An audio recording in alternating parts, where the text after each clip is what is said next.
ఓం నమో నారాయణాయ. వారాహి అమ్మకు నమస్కారం చేసుకుంటూ, అమ్మవారి దయ, ఆమె చల్లని చూపులు మనందరిపై ఉండాలి అని చెప్పి మనస్ఫూర్తిగా కోరుకుంటూ ఈరోజుటి వీడియో స్టార్ట్ చేస్తున్నానండి. ఇక ఈరోజు వీడియోలో మనం చూడబోయేది ఏంటి అంటే, ప్రతిరోజు కూడా మనం వారాహి అమ్మవారి సందేశాలు, అలాగే అమ్మవారి వాక్కులు, మంత్రాలు, బీజాక్షరాలు, పరిహారాలు ఇవే కదా చూస్తున్నాం. ఈరోజు మనం చూడబోయేది ఏంటి అంటే, రేపు ధనత్రయోదశి రోజున యమదీపం అనేది చాలా ముఖ్యమైనటువంటి దీపం. యముడికి మనం పెట్టేటువంటి దీపం, అంటే యముడిని కూడా మనం పూజిస్తున్నాం అన్నమాట. అలాంటి ఆ యమదీపం యొక్క కథ అనేది మనం ఈరోజు వినబోతున్నాం. యమదీపం ఎందుకు పెడుతున్నాం అనేది కథ రూపంలో ఈరోజు మనం వినబోతున్నాం. కాబట్టి ఆ కథ ఏంటిదనేది చూద్దాం. వచ్చే 5 రోజుల దీపావళి పండగలలో మొదటి రోజున ధనత్రయోదశిగా మనం జరుపుకుంటాం. ఆశ్వీయుజ మాసంలోని కృష్ణపక్షంలోని 13వ రోజున యమదీపం వెలిగిస్తారు. మరణానికి అధిపతైన యమధర్మరాజు పేరుతో దీపం వెలిగించడం వల్ల అపమృత్యు దోషాలు తొలగిపోతాయి. అయితే దీని గురించి పురాణాలలో ఒక కథ ఉంది. పూర్వం హిమ అనే రాజుకు లేక ఒక కుమారుడు పుట్టాడు. అతని జాతకం చూసిన పండితులు అతనికి వివాహం జరిగితే 4వ రోజే చనిపోతాడని చెప్తారు. ఆ మాట విన్న రాజు తీవ్ర ఆందోళన చెందాడు. కుమారుడు దక్కితే చాలు అనుకొని అసలు పెళ్ళే చేయకూడదని నిర్ణయించుకున్నాడు. అలా రాజకుమారుడు పెరిగి పెద్దవాడయ్యాడు, యుక్త వయసుకొచ్చాడు. కానీ కొడుకు వివాహం చేయాలనే ఆలోచన రాజుకు రాలేదు. కారణం కొడుకు చనిపోతాడనే భయం. దాంతో వివాహం మాటే మర్చిపోయాడు. కానీ విధి అనేది ఒకటి ఉంటుంది, దాన్ని ఎవ్వరూ తప్పించలేరు. ఈ క్రమంలో రాజకుమారుణ్ణి ఒక రాజకుమారి ప్రేమించింది. అతన్నే వివాహం చేసుకోవాలని నిర్ణయించుకుంది. కానీ హిమరాజు మాత్రం తన కుమారుడి వివాహానికి అంగీకరించలేదు.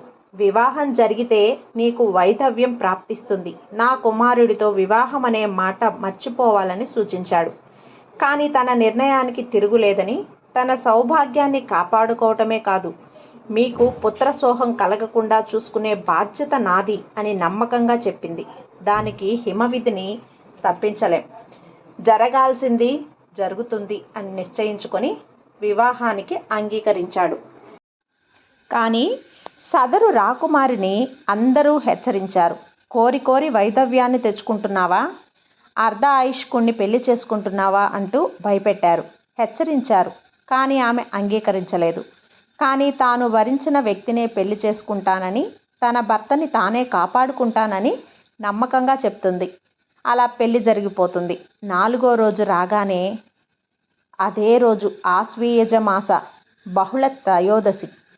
రాజకుమారుడికి ఏ క్షణమైనా మృత్యువు కబళించవచ్చు. ఆ విషయం ముందే తెలిసిన రాకుమారుడి గది ముందు బంగారు నగలు, ఇతర ఆభరణాలను రాసులుగా పోసింది. దీపాలు వెలిగించింది.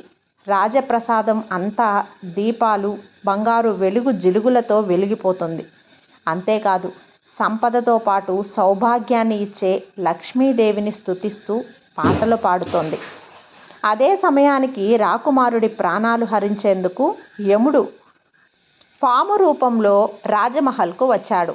కానీ ఒక పక్క దీపాల వెలుగులు, మరొక పక్క దగదగా మెరిసిపోతున్న బంగారు నగల ఆ నగల మీద పడిన దీపకాంతి వల్ల యముడి కళ్ళు జిగేలుమన్నాయి, కళ్ళు చెదిరాయి.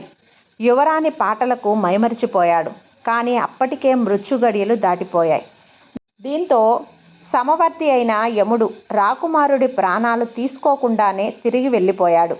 అలా 4వ రోజు రాకుమారుడు మృత్యుపీడ తొలగిపోయింది. అప్పటి నుంచి ధనత్రయోదశి రోజు బంగారం, వెండి ఆభరణాలు కొనుగోలు చేయటం, లక్ష్మీదేవిని పూజించటం, ఇంటి బయట దీపాలు వెలిగించడం చేస్తూ ఉంటారు. అలా చేయటం వల్ల మృత్యు భయం తొలగిపోతుంది అని అంటారు.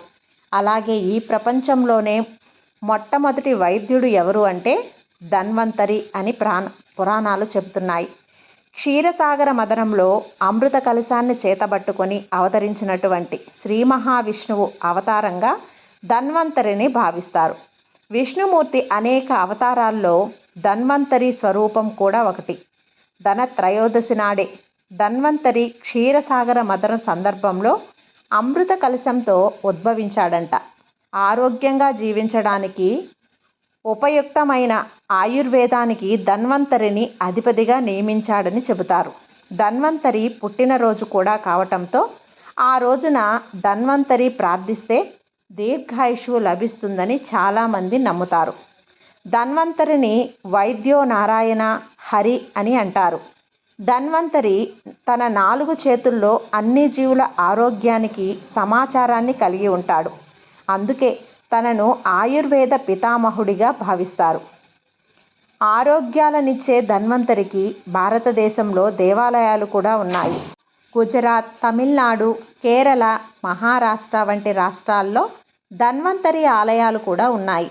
ఇలా ధనత్రయోదశి నాడు యమదీపం ఎందుకు వెలిగిస్తారు అనే దానికి కథ. ఈ కథ మీకు నచ్చినట్లయితే లైక్ చేసి సబ్స్క్రైబ్ చేయండి. మరికొంతమంది భక్తులకు షేర్ చేయండి. సర్వే జన సుఖినో భవంతు. జై సాయిరామ్.